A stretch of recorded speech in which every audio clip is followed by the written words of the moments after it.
It's time for Declare Your Independence with Ernest Hancock. Patriotic, slam fight, bright light, feeling pretty sight. It's the end of the world as we know it. It's the end of the world as we know it. It's the end of the world as we know it. But I feel fine. Yeah, we just know what's coming, get ready for it, do the best we can, and survive. Keep breathing in and out and all that kind of stuff. Here we're going to go right back to RT, and they're going to help us out. Now, this is from Jim Rogers, kind of giving a what for and what's going on. And this is a gentleman that, you know, a gazillionaire. I remember when we were doing weekly interviews with him years ago, he had just had his young daughter. He got a Mandarin-speaking nanny for her. He's moved to Singapore, Shanghai, Beijing. He's been flying, going around all over there, and he's investing in futures in China. He's going, yep, here we go. Now there's going to be all kinds of. He says they got to bubble this and bubble that. And compared to U.S., because I'd rather be a creditor than a debtor, So this is things that you're not hearing. And today, what happens? The Dow goes below 12,000. Oh my God! So what does that mean?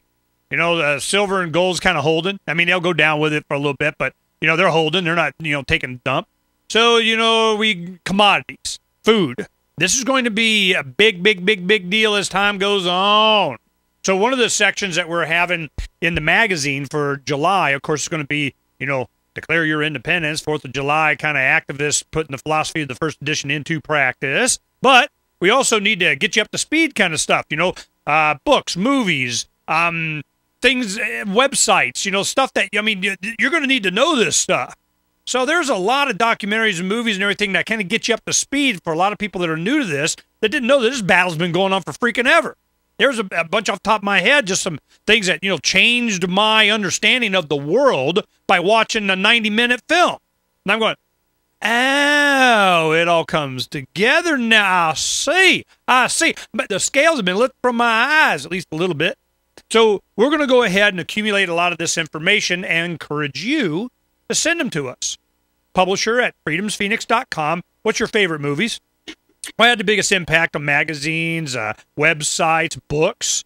There's some books that, science fiction that, man, just really opened up my mind. And some other novels and such. I mean, there's a lot of them. And it just had such an impact in the tapestry of a perspective. It's not that you endorse any one thing over another. It's just that you get some information from various different ways to get a perspective on what is going on, even culture. I remember there was a novel called, what the heck was it? Noble House by Clavel, the guy that did Shogun about China. Noble House was about Hong Kong. And it was, what was the name of it? Something. Anyway, it was the head guy in charge of, is like mob boss of Hong Kong. And I remember that book, and that, I tip of my tongue. Look at that up.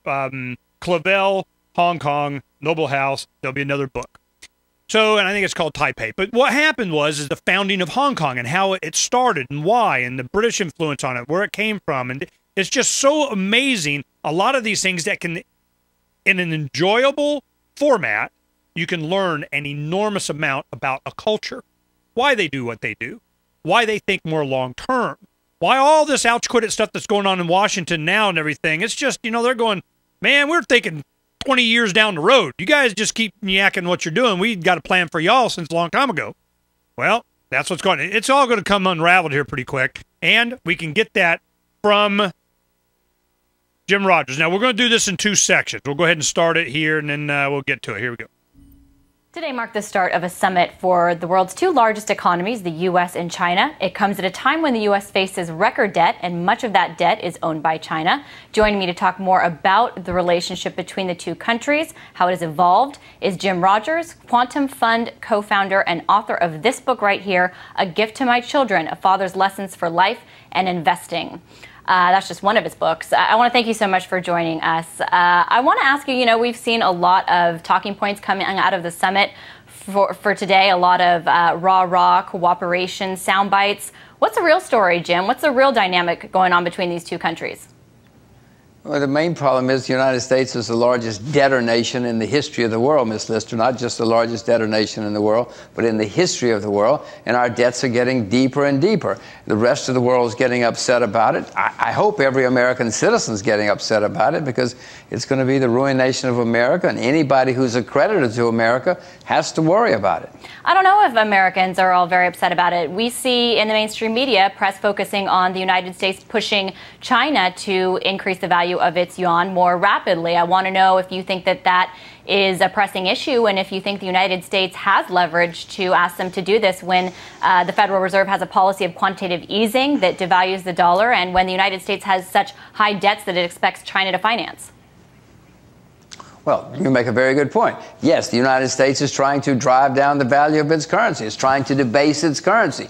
No country in history that's had a policy of debasing its own currency has done very well in the long term or even the medium term. It sometimes works in the short term that you can revive your economy by devaluing your own money, but that's not a good policy. Now, to the Chinese, in my view, the Chinese should let their currency be freely tradable and convertible. They are a great economy now, but the idea that the U.S. is going to prosper by driving down the value of our own money is lunacy.